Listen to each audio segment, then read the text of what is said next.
কিছু কিছু বাড়িওয়ালারা এত বেশি অহংকারী, ভাড়াটিয়াদেরকে মানুষই মনে করে না। তারা মনে করে যে তারা ভাড়া থাকে মানে তাদের বাড়িঘর কোনো কিছুই নেই। হ্যালো এভরিওয়ান, আসসালামু আলাইকুম। কেমন আছেন সবাই? আশা করছি সবাই অনেক ভালো আছেন। আলহামদুলিল্লাহ, আমার শরীরটা ভালো আছে কিন্তু মনটা ভালো নেই। মনটা ভালো নেই বলতেছি কি কারণে মনটা আমার আজকে ভালো নেই। আমি সকালবেলা গেছিলাম ছাদে কাপড় শুকাতে। তো যাই হোক, আমাদের বাড়িওয়ালা যে থাকে আন্টি, বলতে চাইনি কথাগুলো, কিন্তু কষ্ট থেকেই কথাগুলো বলতে হচ্ছে আপনাদের কাছে। অনেকেই কিন্তু এরকমটা করে থাকে। আমি জানি না আসলে এরকম করা উনার ঠিক হয়েছে কিনা। তো যাই হোক, কাপড় শুকাতে গেছিলাম ছাদের মধ্যে। তো ওনার শুকনা কিছু কাপড় ছিল। আমি জানতাম না যে এটা আমাদের বাড়িওয়ালা আন্টিরই কাপড়। তো সেই কাপড়টা আমি সরিয়ে ওখানে একটা খাট ছিল, পুরাতন খাট যেটা ছাদের মধ্যে রেখে দেওয়া ছিল, ওই খাটের উপর রেখেছিলাম। পরে যখন সন্ধ্যার পরে আমি কাপড় তুলে নিয়ে আসি, তখন দেখা গেছে যে আমাকে এসে জিজ্ঞেস করে, "তুমি কি কাপড় সরাইছো?" আমি বললাম, "হ্যাঁ আন্টি, আমি সরাইছি ওখান থেকে কাপড়।"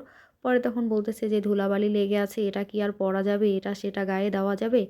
একটা কম্বল ছিল আর একটা লেপ ছিল। তো যাই হোক, আমি বললাম যে, "আন্টি, আমি সত্যি বলতেছি, আমি জাস্ট কাপড়টা তুলে ওই খাটের উপরে রেখে দিছি।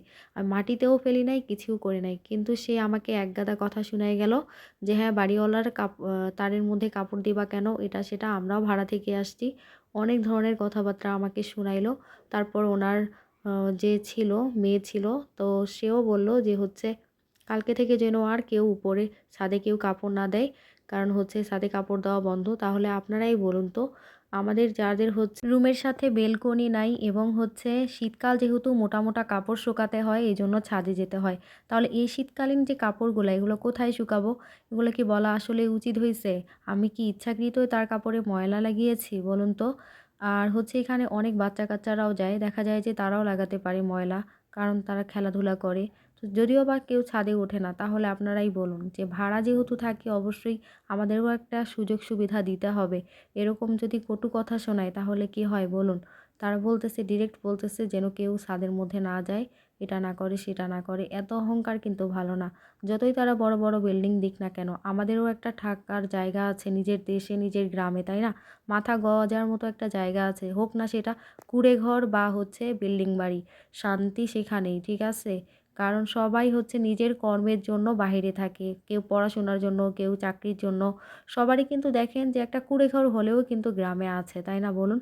তাই বলে কি বিল্ডিং বাড়ি দিলেই এভাবে অহংকার করে কথা বলতে হবে? এটার তো কোনো মানেই হয় না। আর এই কথাগুলো শোনার পর থেকে আমার মনটা অনেক বেশি খারাপ যে ঢাকা শহরে আজ একটা বাড়ি নেই বলে এতগুলো কথা শুনিয়ে গেল। তো যাই হোক, আমার কোনো আফসোসও নাই। সবাই কিন্তু এক না। আরও অনেক বাড়িওয়ালারা আছে অনেক ভালো, অনেক আচার-আচরণ ভালো, ভাড়াটিয়াদের সাথে ভালো ব্যবহার করে। সবাই কিন্তু এক না।